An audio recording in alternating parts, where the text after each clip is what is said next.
Okay, folks, All right. we are back with another installment of the Second Florida Journeys by Steve Keck. And I believe we're ready to get started. Steve, go ahead and start us at October 1861.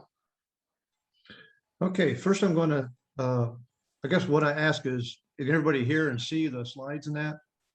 Just to, Yes. okay. What I'm going to do first is just recap last month just a little bit of where we left off. And what it was General Magruder had sent a letter to the War Department with his plan of defending the peninsula. And we'll put up on the next slide here a map of the peninsula, I believe is the next one. And what we're going to do, I'll send you points out. I'm going to describe what his plan was. The strong parts of this line are its flanks. Heavy guns and batteries at Yorktown and Gloucester Point are sighted to block any passage of the York River, hardly 1,000 yards wide at this point. Batteries on Mulberry Island guarded the James River flank. Between these works, General Magruder proposed to construct an array of redoubts, rifle pits, and fortifications behind the Warwick River, a boggy, sluggish stream originating a mile or so from Yorktown and meandering across the peninsula to empty through tidal marshes into the James River at Mulberry Island. There were two gristmill dams, Lee's Mill, approximately right around in there, and Wynn's Mill on the Warwick River. And General Magruder would considerably enlarge the mill ponds by building 3 additional dams on the stream, turning the Warwick River into a watery military obstacle for most of its length. Now, at this time, the War Department sent the Second Florida from Richmond down to the vicinity of Yorktown, just outside of town. And this brings us up to basically the 1st of October. Okay, the next one I want to bring up here is that you heard me mention different times about when you look up some of these, it tells about who the Second Florida was assigned to. Right now, they're just outside of Yorktown. On September 30th, Brigadier General Gabriel Rains is transferred from the Richmond area where he's preparing the defenses up in outside of Richmond to report to Brigadier General Magruder at Yorktown, who is the commander of what's called the Army of the Peninsula. See, at this time, Brigadier General Rains is down there, and also Brigadier General McLaws. So those two are under Brigadier General Magruder at this time.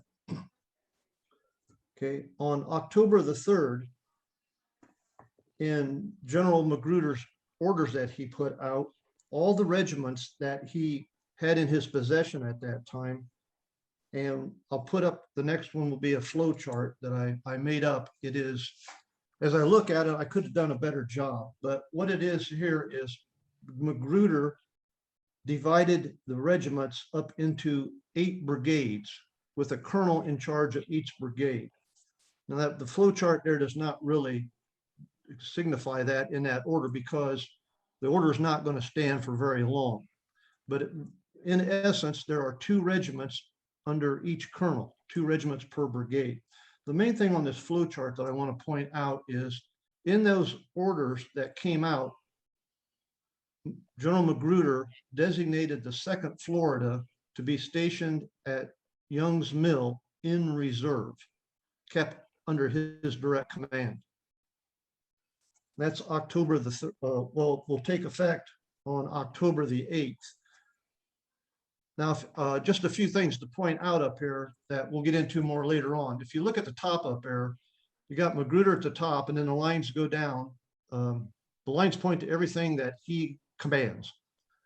In the center with the arrow there, that's Colonel Ewell, who will become a general later on and participate in many of the major battles.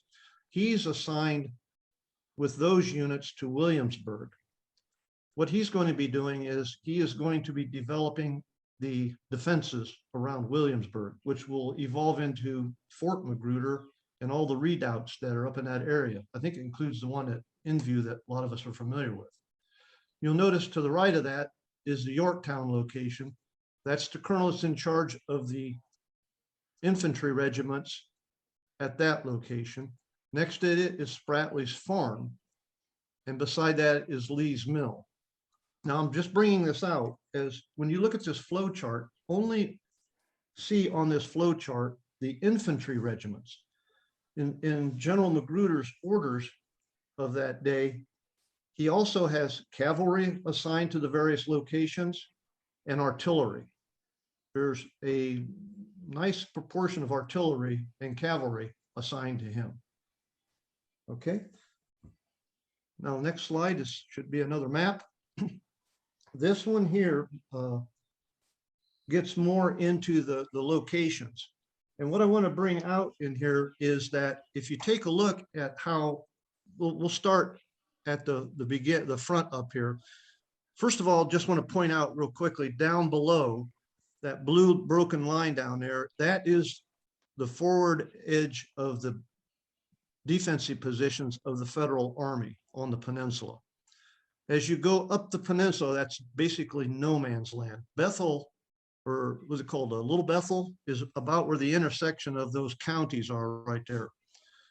Magruder put all, where I have these flags, that's just a symbolic to portray where the regiments are out in front of the Warwick line.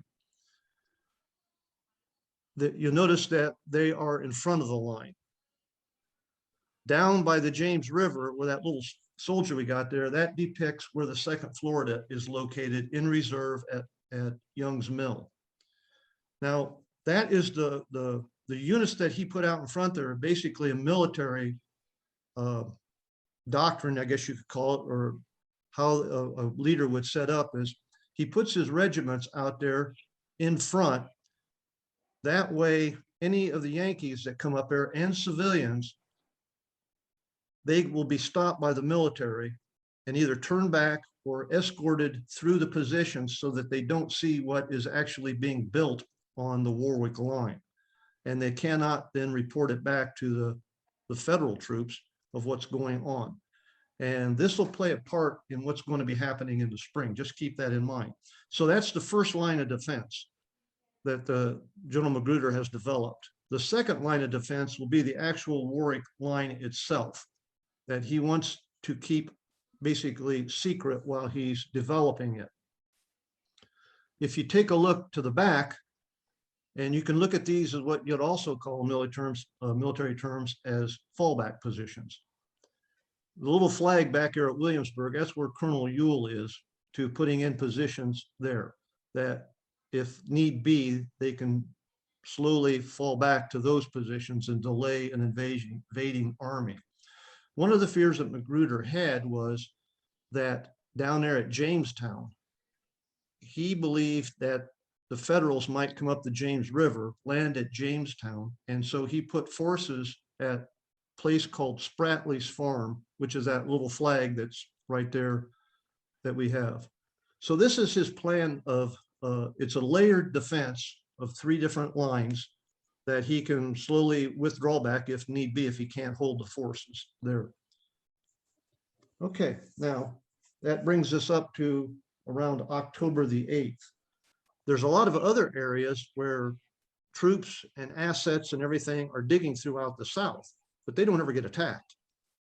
And these are 2 places where in military terminology, basically, this is going to be where troops land and doing a deliberate attack to take on fortifications at this time.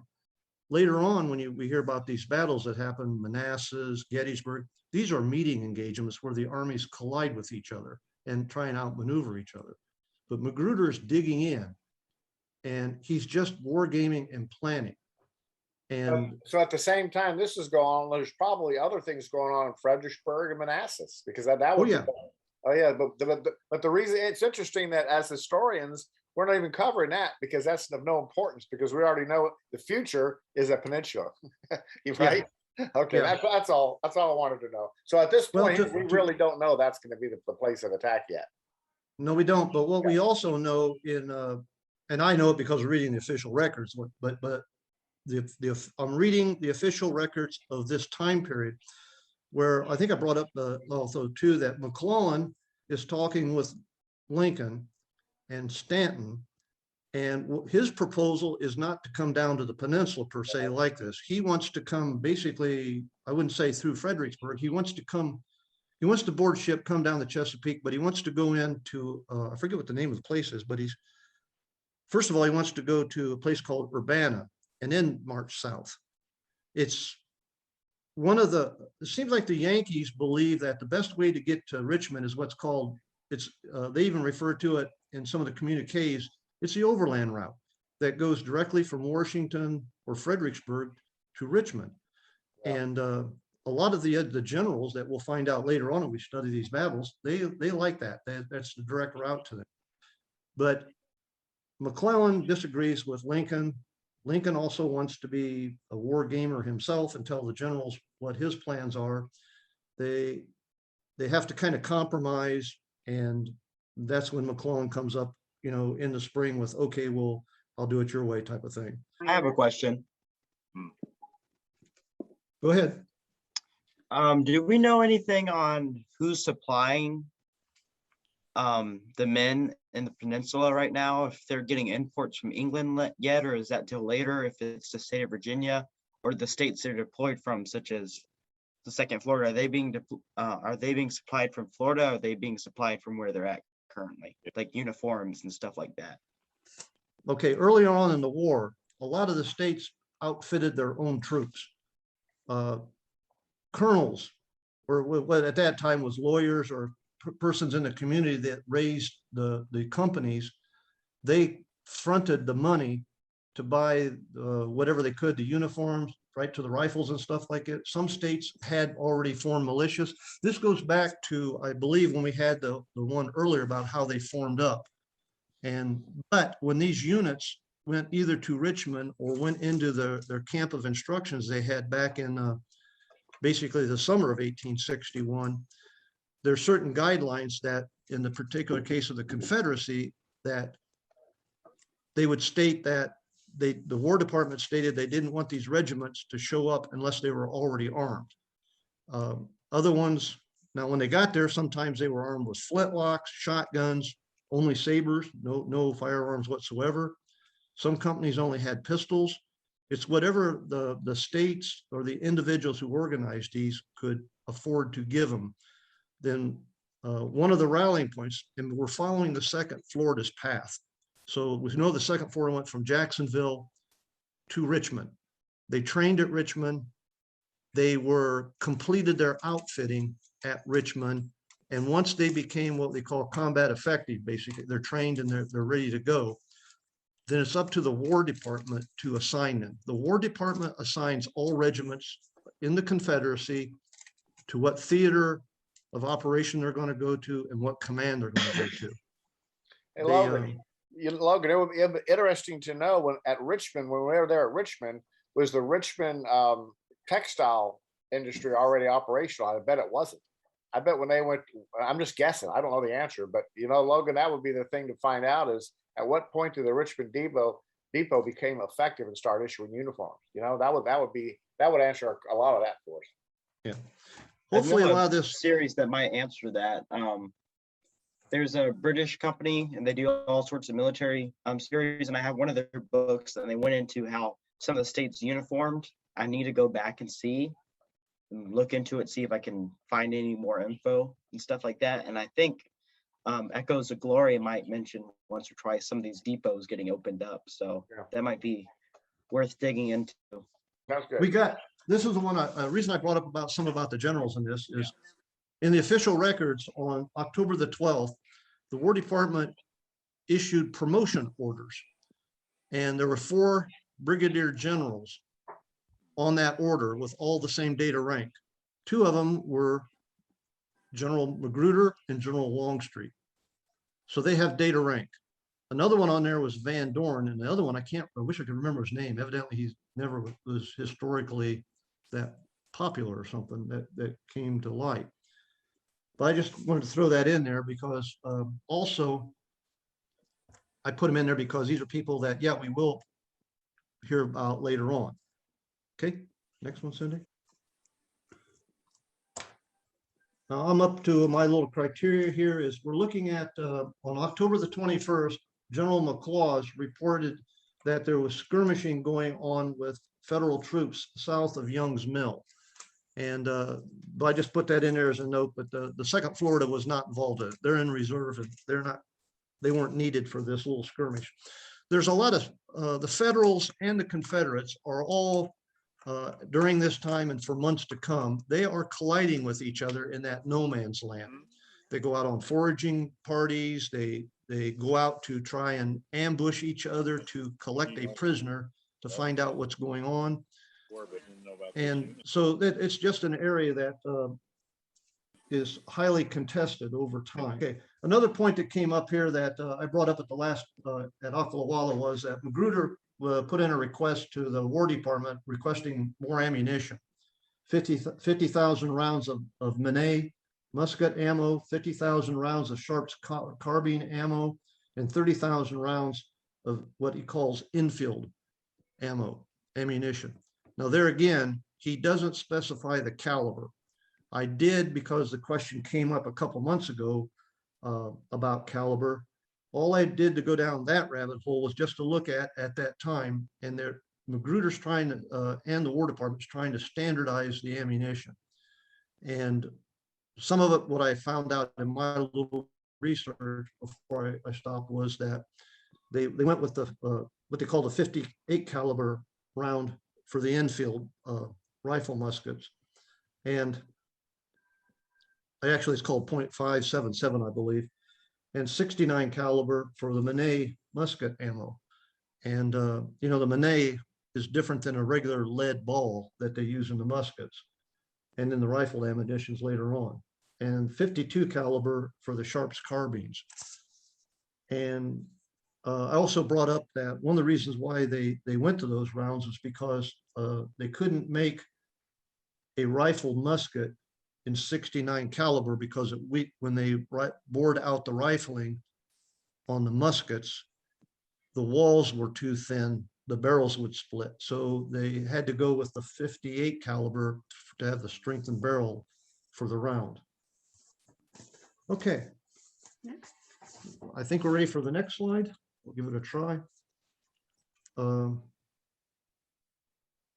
Next one that's going to come up is going to be on October 31st, General Magruder sent a letter to General McLaws down around Young's Mill. And in the letter, he says that Ward's 2nd Florida, he wants 2nd Florida to withdraw from McLaws' command to replace the 1st North Carolina Regiment at Ships Point, whose enlistment expires in a couple of weeks.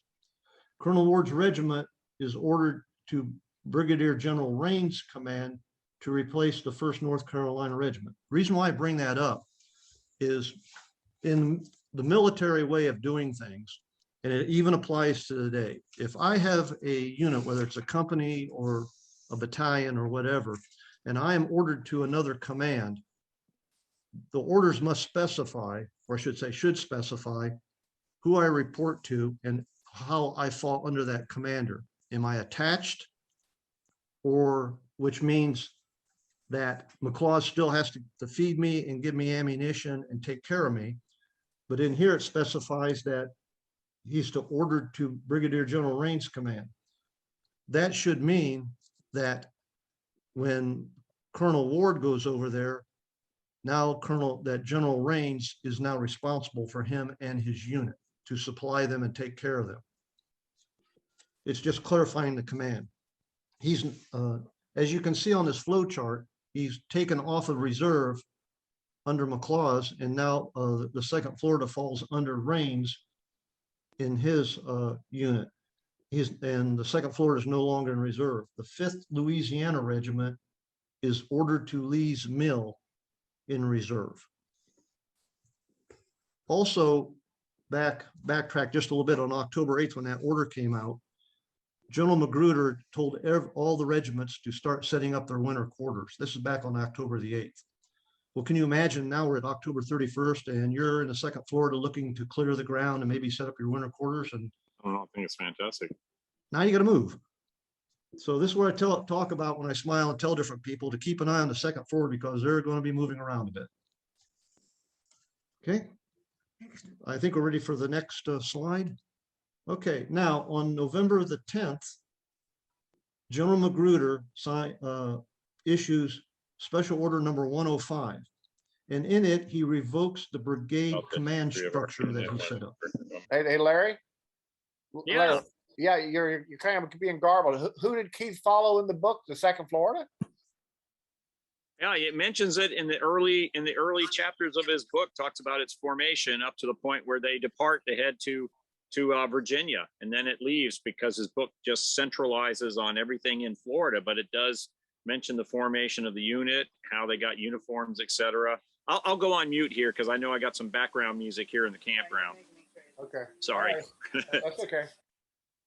Who's Keith? Keith Cole from Ocklawaha.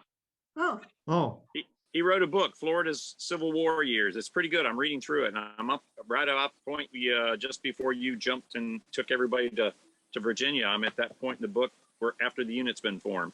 okay. We're back on Special Order number 105, where Magruder's revoked his command structure where he had brigades. In this order, he also designates, he forms what is his first division under General Rains and the second division under General McLaws. He also establishes the division's boundaries, which I show on the map in that black line right there. That's approximate. The first division boundaries are between what is called in his orders John Patrick Farm north to the York River. And if you look up there on the top, you got that little figure, soldier figure up there on Ship's Point, where that's where the second Florida is right now in October, end of October. The second division under General McLaws will be from the mouth of Deep Creek north to the John Patrick Farm. And these units, these commands will be forward of the Warwick River at this time.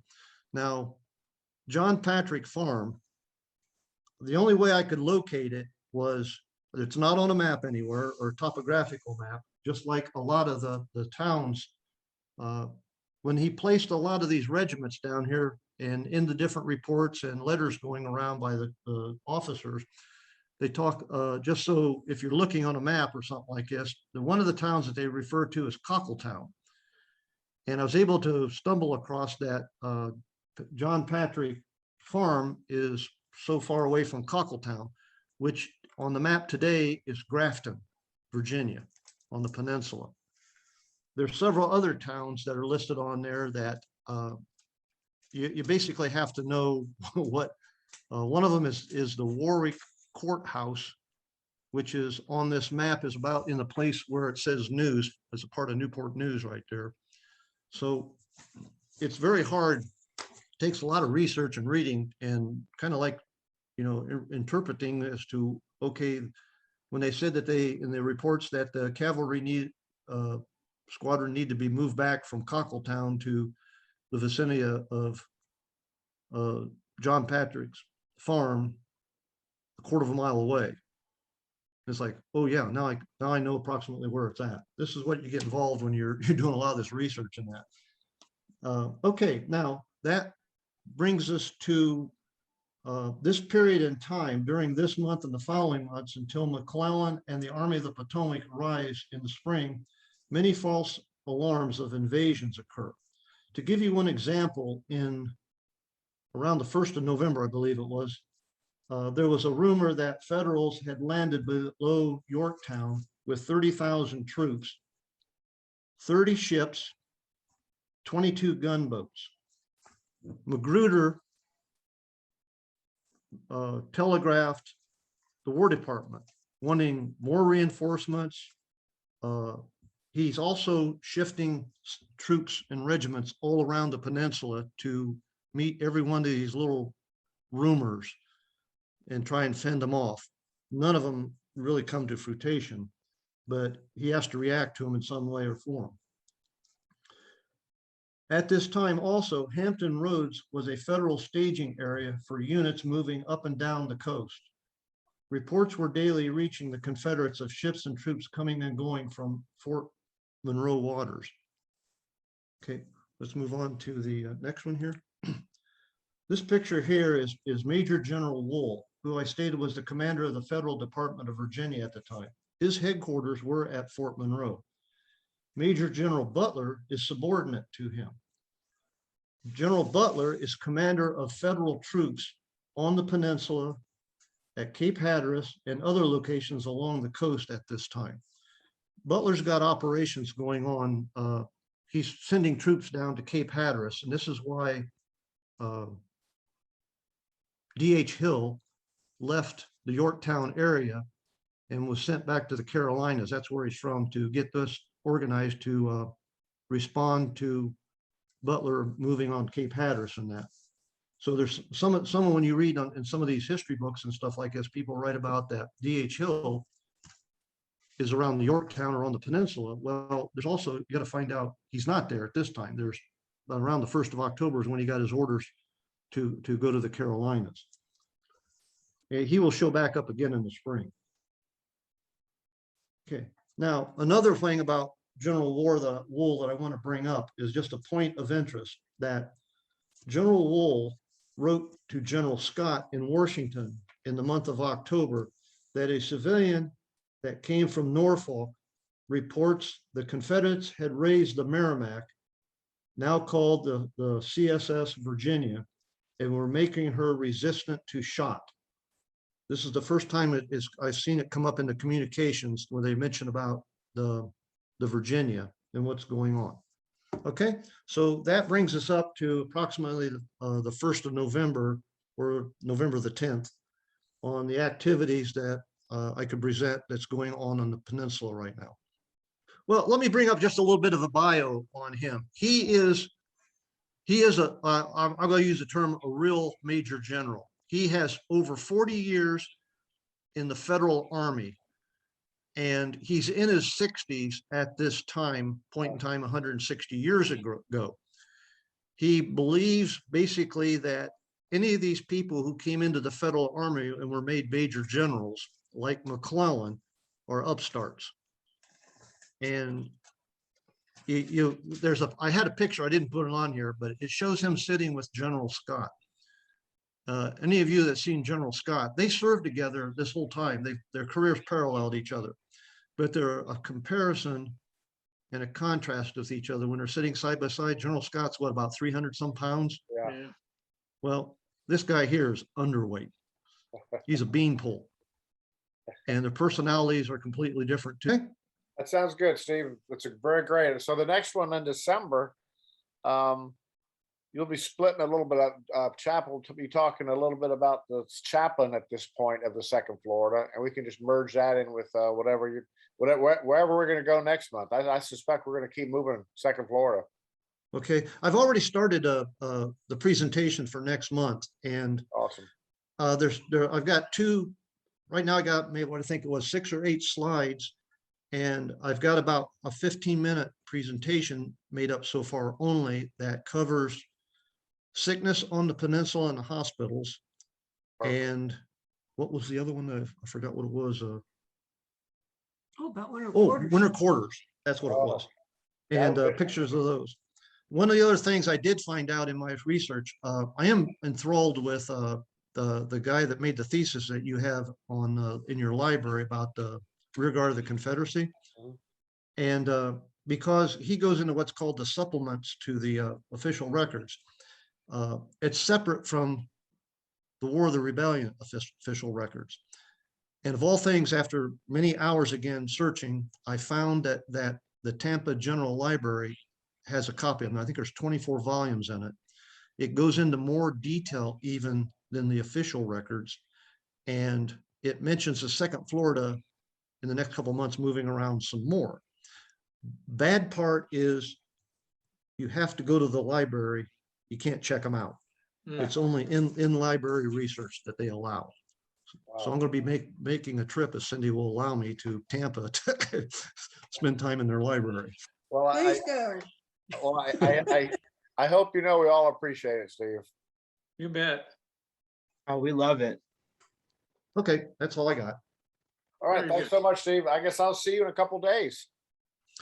Yeah, Yeah. we're gonna be there Thursday. All right, good. Oh, good. All right. Let's see, Paul, you're gonna miss it. Logan, you're gonna be there. I'll be there Saturday. I'll probably arrive Saturday morning. Okay, all right, that's fine. So, Up to because you. I'm gonna be busy Friday night, but I'll be able to get in camp hopefully by 7. Well, I'm excited to have a modern bathroom within 50 feet of my tent again. We'll So have do we have coffee in the two? RV. Sounds good to me. All right, guys, that's all we got. Larry, good to see you again. Paul, always good to see you. Logan, Keck's good. See So you too. Good to see everyone. I'll Yeah. couple you guys a couple days rest of. If I don't see you, you guys have a great Thanksgiving. That's only next You week. too. Sir, you too. See you this All right, weekend. God bless everybody. Bye.